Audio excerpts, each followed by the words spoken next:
때때로 우리는 의욕 없는 직장 생활에 회의를 느낍니다.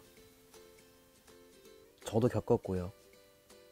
어떤 직업을 선택해야 이런 권태감이 없이 행복하게 일을 할 수 있을까요? 그 답으로 저는 행복한 직업의 요건 2가지를 제시합니다.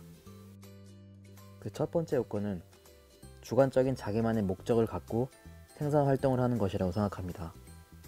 여기서 생산 활동은 경제적인 가치를 갖는 상품을 만들어내는 것을 의미합니다.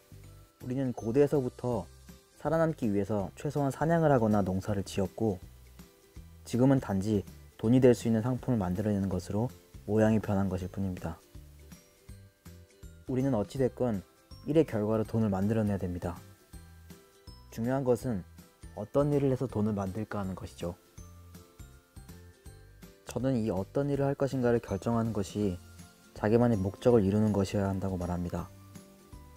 우리가 일을 선택함에 있어서 가장 많이 하는 실수는 일의 근본적인 목적이 돈을 벌기 위한 것이라고 생각해버리는 것입니다. 저는 돈은 생존 본능을 채우는 수단적인 가치로 여기는 것이 가장 좋다고 생각합니다. 그렇지 않다면 돈은 오히려 우리의 꿈을 추구하는 데 있어서 방해 요소로 작용합니다. 1년간 살고 죽는다고 한다면 우리는 우리가 가장 사랑하고 가치 있어 하는 일을 할 것입니다. 결코 돈 버는 것을 하지는 않을 것입니다. 이는 우리가 모두 아는 사실입니다.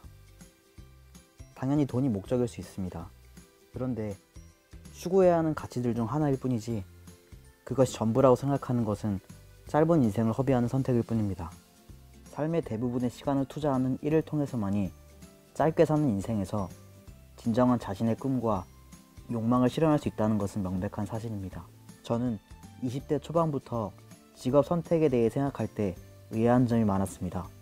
마치 제가 선택해야 하는 직업은 반드시 기업에서 은행일, 보험일, 마케팅, 인사, 회계 등에서 선택을 해야 하는 것처럼 보였습니다. 저는 대학에서 제 삶의 목적, 그리고 해야 하는 일 등에 대해서 고민을 했었습니다. 인사 업무, 마케팅, 회계 등의 업무는 단지 그 자체가 목적이거나 다른 사람의 목적일 뿐입니다. 제 개인적인 삶의 발전 목적과는 전혀 상관이 없다고 생각했습니다. 이렇게 돈을 벌기 위해서는 일을 할 수 있지만 그 일의 목적에는 전혀 동감을 할 수 없었습니다. 하지만 대부분의 사람들은 자기의 주관적인 삶의 목적은 전혀 일의 선택에 있어서 고려 대상으로 두지 않았습니다. 저는 궁금했습니다. 왜 그런 걸까?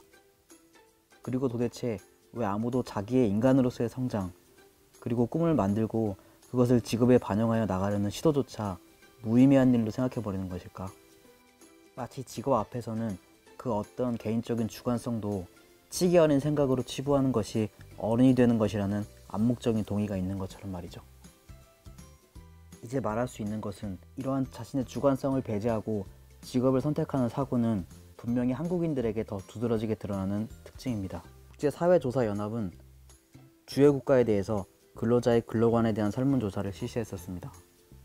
그 결과 한국은 일을 돈벌이와 생계수단으로 간주하는 대표적인 국가로 분류되었습니다. 미국인은 일을 자아실현의 방편으로 생각했고, 프랑스인은 흥미와 발전 가능성을 중시했었습니다. 주관적인 욕망을 배제한 채 생계수단으로 일을 인식하는 것은 한국적인 특성이지 결코 인간이 그래야만 하는 절대 규율이 아닙니다. 일은 돈을 벌기 위해서만 한다는 자신의 주관적인 목적을 버리는 태도는 일을 하는 것이고 자신을 버리려고 남에게 끌려가는 삶을 인정하는 불행한 삶을 긍정하는 것이 되어버리고 마는 겁니다. 저는 이것이 한국 사회에 만연한 잘못된 가치관이라고 생각합니다. 주관적인 목적을 갖는 일을 해야만 실제적으로 전문가로 성장하고 충만하게 일에 만족하는 삶을 살 수 있습니다. 주관적인 목적 없이 직업을 선택한다면 결국 일을 하면서 남이 만든 목적만 따라서 일하는 꼴밖에 되지 않습니다. 그러면 일의 효율도 없고 발전도 기대할 수 없습니다. 저는 엄청난 시간을 투자했으나 발전하고자 하는 의욕이 없어서 언제나 실력의 제자리에만 머물렀던 경험이 있습니다. 중학생 시절에 일주일에 수십 시간씩 스타크래프트라는 게임에 매달렸습니다. 엄청난 중독성이 있고 재미가 있어서 미친듯이 매달렸습니다.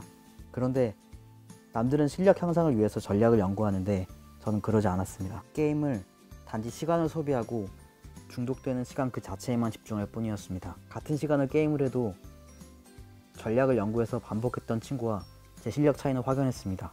10년 이상 지난 지금도 그 게임을 못한다고 친구들에게 욕을 먹으면 자존심이 상하기도 하는데 별로 잘하고 싶지는 않습니다.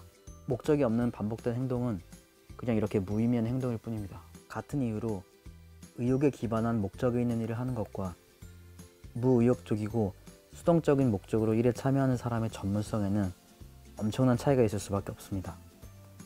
1만 시간의 재발견이라는 책에서 저자는 정확히 이 의식적인 연습이 필요하다는 주장을 합니다. 이루고자 하는 목표의 이미지를 명확히 마음속에 품고서 이에 이르는 도달 방법을 알고 노력을 해야지만 실력 향상이 있다는 것입니다. 구체적으로 달성한 목표의 이미지를 그리지 못하고서는 반복적인 노력은 무의미하다는 것입니다. 일에서 생산적인 직업인으로 성장하느냐, 아니면 회사에서 퇴직하면 아무런 자신의 기술 없이 새로 다른 일을 해야 하느냐의 차이는 여기에 있을 것입니다. 두 번째 요건은 다른 사람이 내 주관적인 생존 활동에 침해하지 못하게 하도록 하는 것입니다. 즉, 일에 있어서 강력한 자율권을 갖는 것을 의미합니다. 우리가 직장 생활을 하면 조직의 목표에 종속되어서 자기의 주관적인 목적의 생산 활동을 하는 것이 불가능합니다. 따라서 일의 속도와 완성 등에 있어서 온전히 그것을 자기 것화하기가 어렵습니다. 일을 스스로 통제하고 주도할 때 우리는 생산물에 대한 만족과 일에 대한 충만함을 얻을 수 있기 때문에 이러한 상태를 유지하는 것은 중요합니다. 저는 주관적으로 일의 목적을 갖고 자율적인 일을 하는 사람이 되기 위해서 우리 모두가 독자적인 1인 생산자가 되어야 한다고 말합니다. 이 부분은 다음 장에서 다뤄보기로 합니다.